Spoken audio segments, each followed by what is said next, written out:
and gentlemen, I introduce you to my king, the man who provides for me, my best friend, the guy with the vans and the money,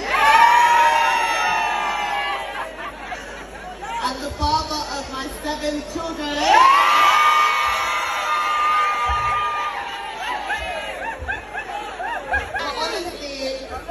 Thank you, Iman. You're honestly like my best friend for real.